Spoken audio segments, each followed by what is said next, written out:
ప్రజ్ఞాశక్తి అనే ఆర్గనైజేషన్ కన్వీనర్గా వర్క్ చేస్తున్నాను, అడ్వకేట్ కూడా.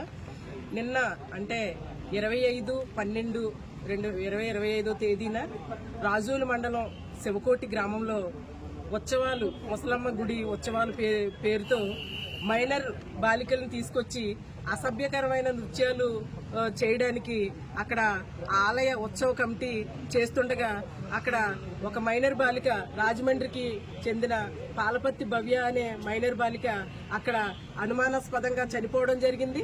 అయితే అది ఏ విధంగా జరిగింది, అక్కడ ఎవరైనా అమ్మాయిని అటాక్ చేశారా లేకపోతే ఏ కారణం చేత చనిపోయిందనేది తెలుసుకోవడానికి ప్రశ్నించడానికి వెళ్లిన దళిత నాయకుల్ని ముగ్గురిని అక్కడ జనసేన పార్టీకి చెందిన పినిశెట్టి బుజ్జి అనే అతను విచక్షణారహితంగా దాడి చేయడం జరిగింది. అధికార మదంతో అతను ఒక రౌడీయిజం చేసేవాడు.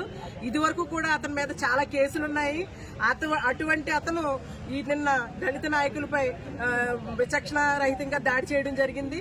అతని పైన నిన్న అనగా ఈ దాడి జరిగిన రోజే రాజోల్ పోలీసు వారికి రిపోర్ట్ ఇవ్వగానే ఆ రిపోర్టుపై ఇప్పటి వరకు ఎఫ్ఐఆర్ వేయలేదు.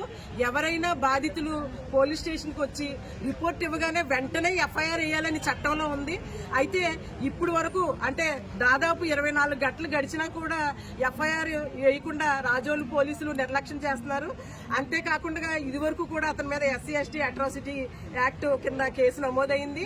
అయితే రెండోసారి కూడా అతను ఈ SC/ST అట్రాసిటీకి పాల్పడ్డాడంటే ఈ చట్టంలోనే ఉంది.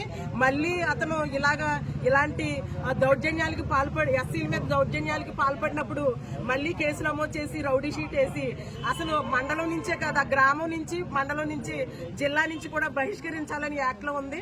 కాబట్టి అదే విధంగా చనిపోయిన అమ్మాయి మైనర్ బాలిక ఎవరైతే ఉన్నారో ఆ కుటుంబానికి ఇలాంటి ఉత్సవాలని ప్రభుత్వమే ప్రోత్సహిస్తుంది. కాబట్టి ప్రభుత్వం తరఫున ఆలవ ఉత్సవ కమిటీ తరఫున 25 లక్షల ఎక్స్గ్రేషియా ఆ అమ్మాయికి ప్రకటించాలని, అంతేకాకుండా ఎవరైతే ఈ దాడి చేశారో అతని మీద దళిత నాయకుల మీద దాడి చేసిన వారిపై SC/ST అట్రాసిటీ కేసు నమోదు చేసి బాధితులకు న్యాయం చేయాలని చెప్పి నేను డిమాండ్ చేస్తున్నాను.